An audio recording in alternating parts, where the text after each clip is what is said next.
Now, the Roma Wine Company of Fresno, California presents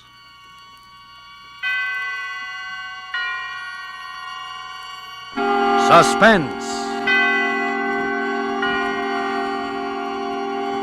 Tonight, Roma Wines bring you the suspenseful play called A Guy Gets Lonely, starring Dane Clark. Suspense is presented for your enjoyment by Roma Wines. That's R-O-M-A, Roma Wines. Those excellent California wines that can add so much pleasantness to the way you live, to your happiness in entertaining guests, to your enjoyment of everyday meals. Yes, right now a glassful would be very pleasant, as Roma Wines bring you a remarkable tale of suspense. And with the drama called A Guy Gets Lonely, and with the performance of Mr. Dane Clark as Eddie Lewis, Roma Wines hope indeed to keep you in suspense.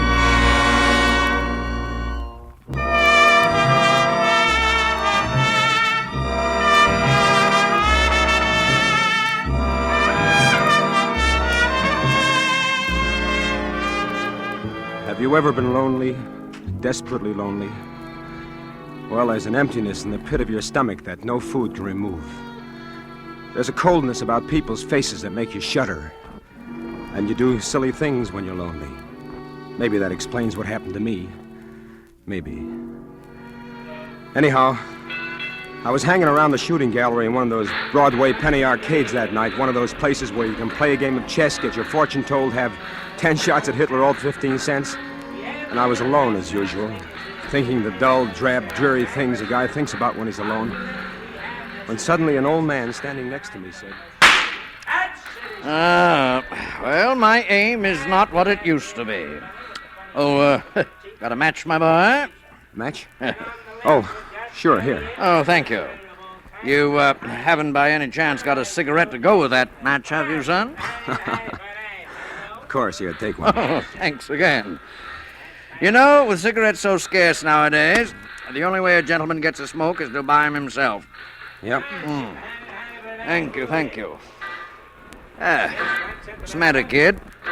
You look like your ship came in, only your mother-in-law was aboard. Oh, nothing. Oh, come on. Fess up to old Horace. I'm Beatrice Barefax without the girdle. Well, I'm just fed up with this town, that's all. Oh, there's nothing wrong with this town, kid. It's like all other towns. Yeah, except the one you grew up in. Well, I suppose you're right. You know what you need is a little diversion. Huh? Oh, here, my man. Yes, sir. Load these guns up again, will you? Yes, sir. Both guns, chum. Naturally. You'll try it again, won't you, son? All right, sir. Okay.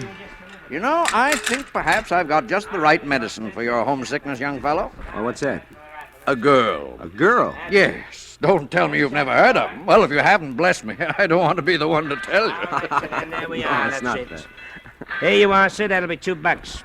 $2? That's right, chum. There's a war on, in case you haven't heard. Ammunition's kind of hard to get nowadays. Oh, well, as a matter of fact, it's a little dark in here, and my eyes aren't what they used to be, so perhaps I'll simply forget. No. Here's the money. Go on. Go ahead, Pop. Shoot. You wouldn't care to make a small wager on this, would you, my boy? As I say, my eyes... No, thanks. Yeah. Well, as I was saying, son, I have a splendid idea. Now, tomorrow, being the Sabbath, my wife and I are bound for Minnewanka on a peaceful little fishing expedition. If you'd care to accompany us, there is a faint chance, just a faint chance, mind you, that I might round up a beautiful young lady who will make it a foursome. Well, wouldn't that be too much trouble? Oh, not at all, son. Meet me here tomorrow at 9. What do you say? Gee, that's swell, except that... Except what? Oh, do you mind if I shoot first? No, go ahead. Except that I've never been fishing before in my life. Well, don't worry about it. Hey, your eyes aren't too bad. With a fish, the big thing is not so much your experience as your bait.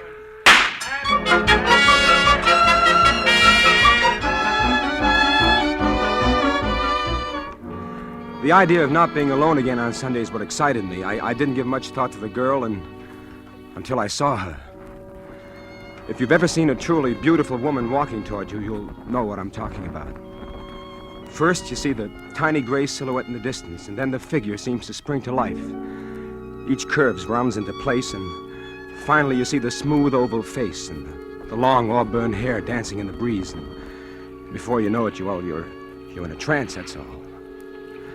That must have been what happened to me when I first saw Jorlie, because I don't remember much of anything until I heard myself saying, "Oh, hey, what's that?" A worm, silly.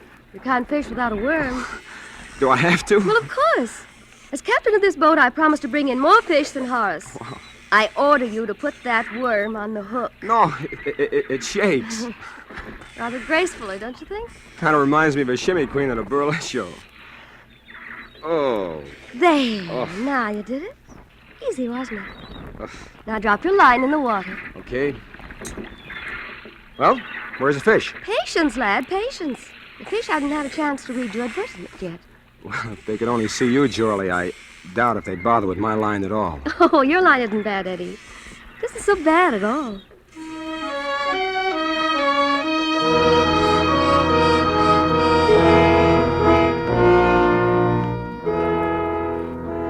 I guess in the next few hours I told her just about all I could remember about myself, about wanting to be an actor and leaving home and coming to this town and the disappointments, and how I decided to go home while I still had some money left, and how lonely I was, how terribly lonely I was. And before she left that night, she wouldn't let me take her home. I made a date for the next night. It's funny how quick you can get to feel that way about somebody when you're lonely. We met in the Astor lobby, and after we talked for a while... Well, for a slow starter, you certainly pour it on in the backstretch. No, please don't laugh, Jorlie. I'm pretty serious. About what? About you. How about me? Jorlie, look. I was planning to go home today. I had the ticket in my pocket, and this morning I turned it in. Oh. Look, I still want to go home, Jorlie, but I want you to go with me. You want what? I want you to marry me. Jorlie? I heard. Well? You want an answer now? Yes. It's no, Eddie. Oh. I'm sorry. Well, is there somebody else? No, or it is isn't there... that, Eddie. It isn't anything you could possibly imagine. It isn't even that I don't love you, because maybe I do. Jorlie! But you see, Eddie, I was going to ask you something tonight, too, and it doesn't stack up very well against what you asked me. Jorlie, what? What? Oh, I know it's silly. We've only known each other for 48 hours, and it shouldn't matter, but... Oh, it doesn't matter anyway now. Jorlie, you've got to tell me. It's just an old story, Eddie. Such an old story that you probably wouldn't even believe it. That's the trouble. Look, I'd believe anything you told me. It's about my mother out west and how I support her and how she needs an operation, and... I was going to ask you for $1,000. Is that all? That's enough. Oh, Jorlie, why did you put me through such a cold sweat for a little thing like that? Well, it's pretty complicated, Oh, Eddie. what's complicated about it? Look, Jorlie. Look, here's a ring. It's all I've got right now, but I wish you'd wear it. Oh, it's beautiful. An old Samoan chief gave it to me when I was in Tahiti. Go ahead, look inside. To Eddie Lewis from... ? Yeah, I had that engraved in it when I got back to the States. I never did know the old guy's name. Will you wear it? Eddie, I'll meet you here tomorrow for lunch. And if I'm wearing the ring, third finger, left hand, you'll know that I do. All right. Jorlie, Yes? do you want the money now? No, Eddie, no. Not now.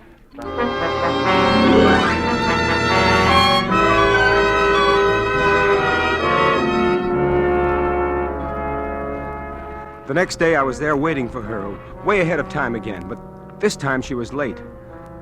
After a half hour, I began to get worried. Then I began to get scared. And after a full hour had gone by and she still hadn't shown up, I was half crazy, and then I felt a hand on my arm and a voice speaking over my shoulder. You, waiting for somebody? That's right. A lady? Yeah, what about it? Would your name be, Eddie Lewis? Yes. Say, what do you know about the fact that I'm... We found your name written in lipstick on the back of a bathroom door up on the 10th floor. After it said Astor Lobby, 1 o'clock. So we, sort of put two and two together. You see, I'm from headquarters, Eddie. What? I'm a detective. Detective? Listen, if you know anything about Jorlie Andrews, I was supposed to meet her here about an hour ago, and she Would she hasn't... have been wearing this ring by any chance? Well, that's right. That's my ring. Where is she? She's down at the city morgue, Eddie. She's dead.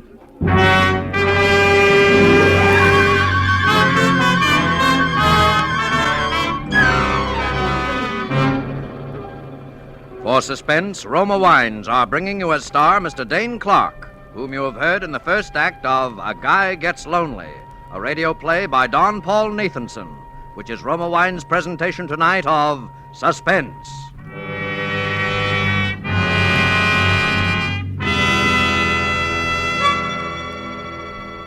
Between the acts of Suspense, this is Truman Bradley for Roma Wines. Gracious hostess, internationally known on entertaining, Elsa Maxwell's suggestions are always worthwhile. Spring is here, and nature is again bursting into life. Let's bring some of this beauty to the dinner table. A centerpiece of spring flowers will brighten your table, and there's no better way to awaken winter-weary appetites than by serving cool Roma Burgundy with the meal. This glorious wine from California goes well with almost any food. So simple, and yet how charming. A few flowers to give your table the gay note of spring. A bottle of cool, delicious Roma Burgundy as the subtle accompaniment to a savory meal. You'll enjoy the tart piquancy, the fruity, robust taste of this distinguished Roma Burgundy. Like all Roma wines, unvaryingly good, always high in quality. The result of selected grapes, slowly brought to perfection in California's choicest vineyards, gently pressed, then brought to fullest flavor by the ancient skill of Roma's famed wineries. Yet all this goodness is yours for only pennies a glass. Remember, more Americans enjoy Roma than any other wines. R-O-M-A, Roma Wines. And now Roma Wines bring back to our Hollywood soundstage Dane Clark as Eddie in A Guy Gets Lonely, a play well calculated to keep you in suspense.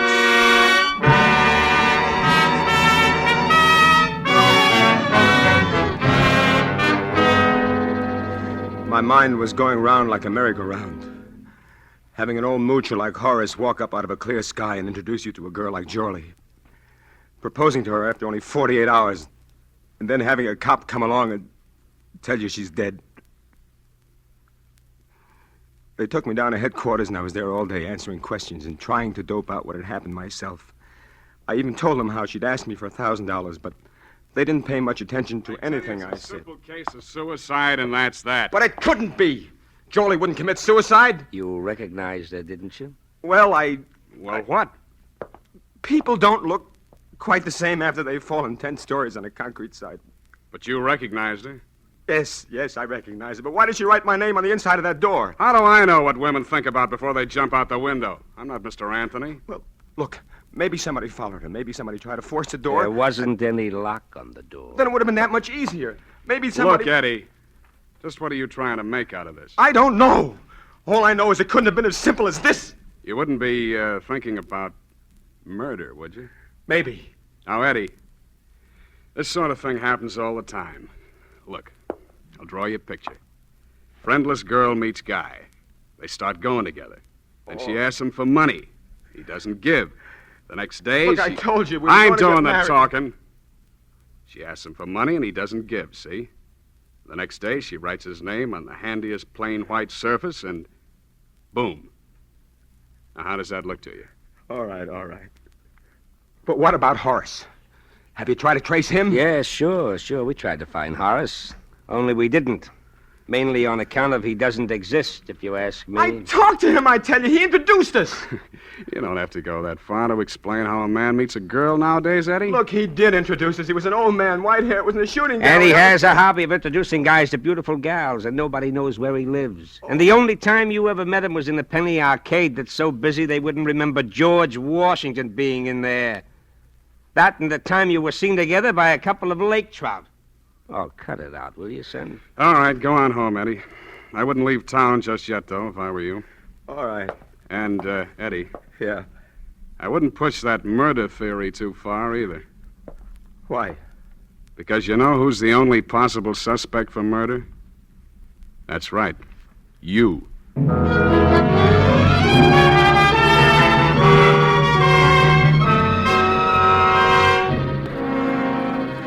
First, I didn't know what to do or what to think. I didn't blame the cops. From where they sat, it just didn't make any sense any other way. And then all at once, I knew what I was going to do. First, I moved to another hotel, just in case. And then I started growing a full beard, and I dyed it black. And my hair, too. You see, I'm a natural blonde, so it turned out pretty good. Good enough to pass off for a night anyway.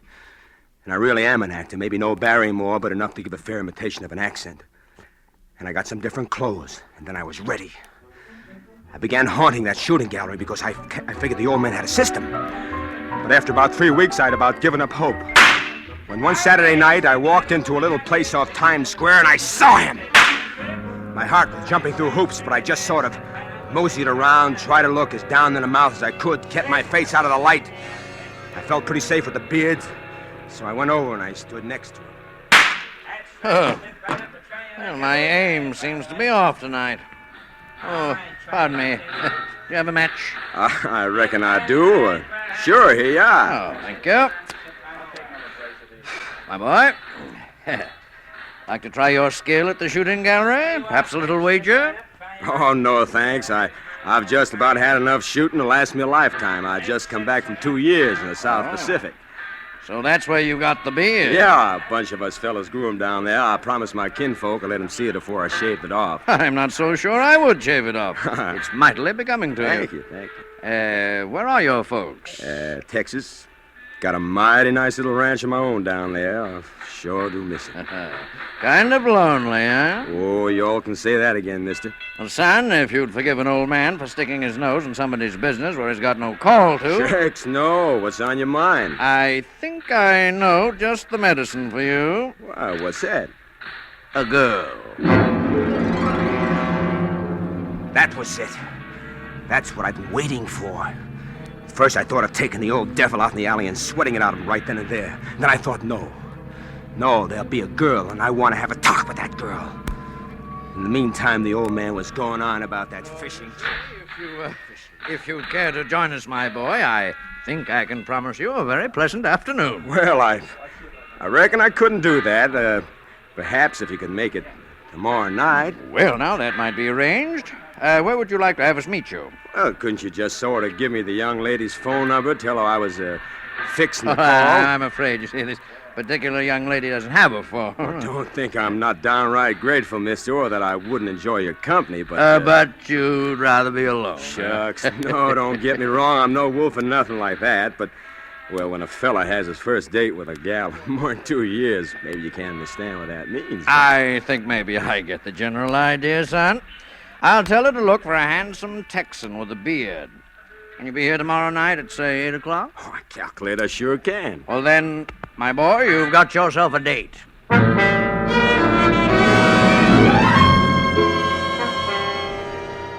The next night, I was there in plenty of time. I had plans for that girl, lots of plans. As I got around toward 8 o'clock, I kept looking toward the street entrance, but somehow I must have missed her because the next thing I knew, there was somebody standing beside me, and I heard a voice. Hello there. I'm Joyce Island. It seemed as though minutes went by before I was able to say a word. If it hadn't been dark where I was sitting, she couldn't have but helped to see that something was wrong. Because the girl was Jorley. My Jorley, who was supposed to be dead. The Jorley that I'd seen it myself at the slab at the city morgue. And somehow I managed to pull myself together and start talking. You're Johnny Farrell, aren't you? Yeah, that's right. It was sure mighty nice of you to come. Oh, that's all right. I wasn't doing anything. Is there anything in particular you'd like to do now? No, nothing in particular. I thought maybe you'd like to go dancing or something like that, only Only what? Well, I discovered a terrible thing just before you got here, Miss... Ma'am. You can call me Joyce. You see, I left my wallet up in my hotel room. Oh? If you all wouldn't mind stopping by there with me for a minute while I pick it up, then we could... And I suppose while we're up there, I can look over your etchings. Oh, huh? no, ma'am. I ain't that kind. Honest, I'm not. But if you don't want to go, Oh, what's the difference? Come on, let's go.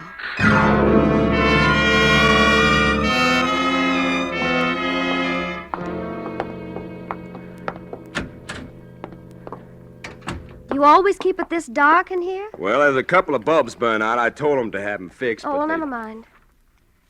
Where's that wallet? In the closet there, my other suit. Say, Joyce, Yes? would you mind if I stepped in here and sort of slicked up a little before we went out? No. Go right ahead. I went into the bathroom and got out my razor.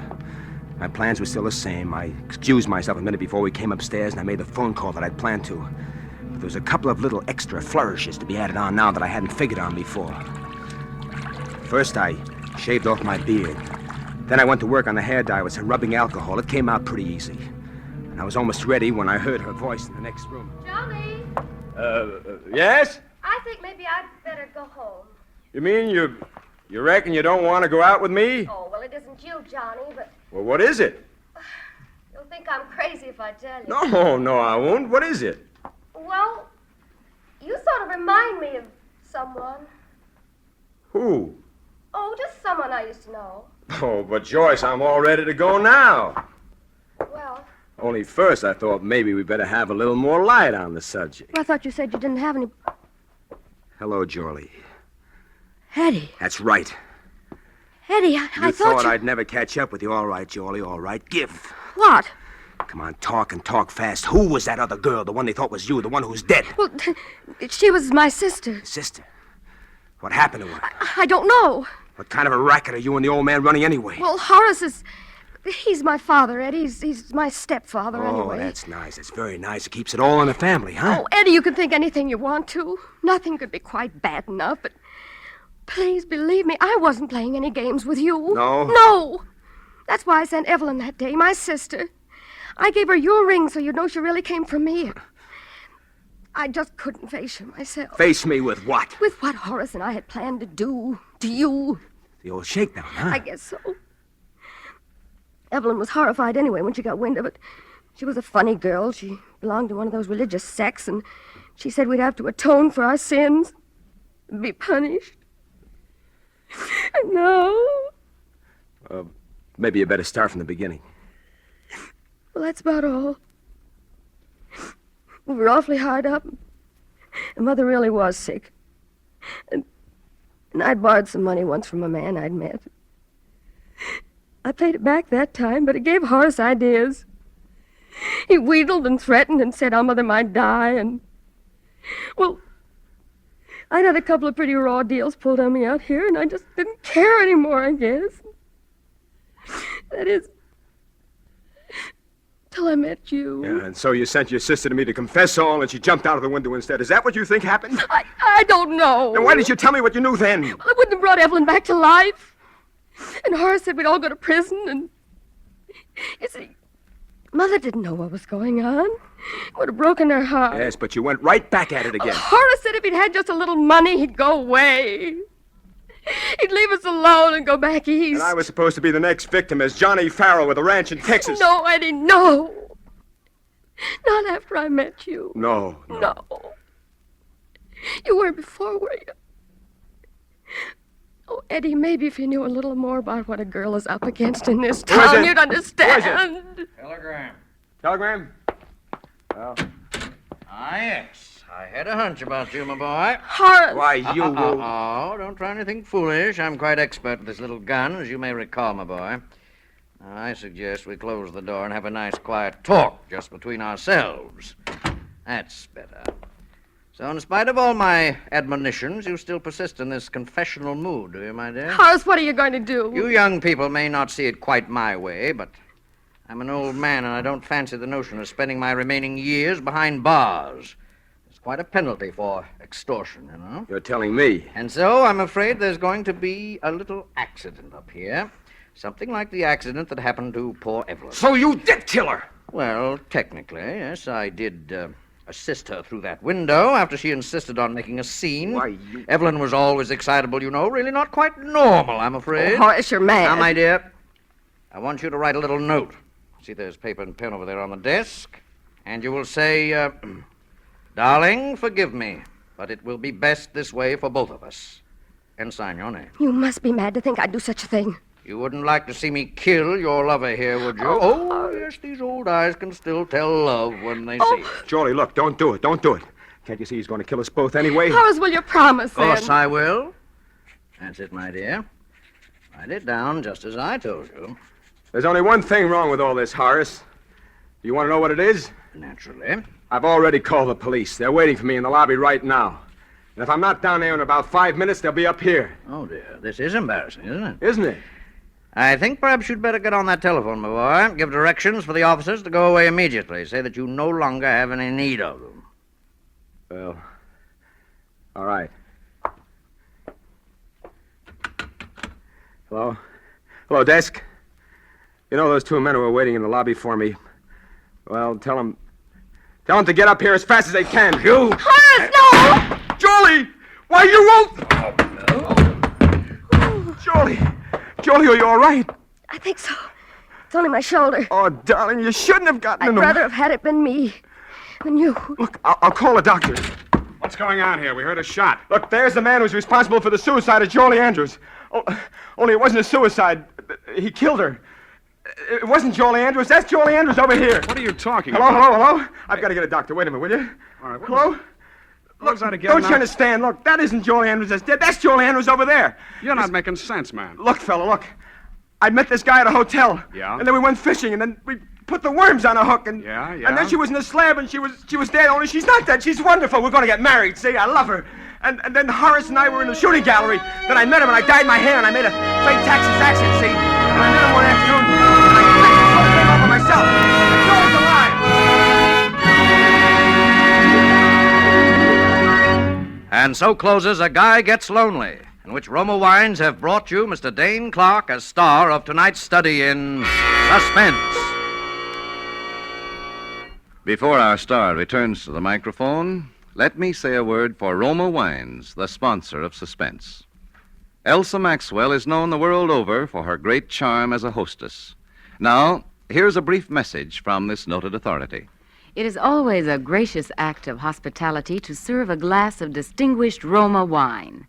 I suggest you try Roma California Tokay, a wine of unusual versatility, enjoyable any time, before or after meals. I serve it frequently with dessert or coffee. It's perfect with fruit or nuts or with any light snack. Follow Miss Maxwell's good suggestion. Try Roma Tokay. A velvety smooth, flame-bright wine, moderately sweet, light, yet delightfully rich in flavor. And you'll find that all Roma wines are always delicious, always of unvarying goodness and fine quality. The next time you use vermouth, sweet or dry, use Roma vermouth. Zestful, herb-flavored Roma vermouth is blended, mellowed, developed, and bottled in California with all the traditional wine-making skill of Roma wineries, yet surprisingly low-priced. Try Roma vermouth soon, won't you? This is Dane Clark. That I enjoyed appearing on Suspense goes without saying. All of us do. Next week's show sounds like it'll be really swell. It's a story written by one of the great contemporary masters of the art of suspense, Dashiell Hammett. And starring in it will be two of your favorite Hollywood people, John Payne and Stuart Irwin. I'll surely want to catch the one next Thursday, and I know you will, too. Suspense is produced, edited, and directed by William Spear. Dane Clark appeared through the courtesy of Warner Brothers and will soon be seen with Dennis Morgan in their production, God is My Co-Pilot. Next Thursday, same time, John Payne will be your star of Suspense. Presented by Roma Wines, R-O-M-A, made in California for enjoyment throughout the world.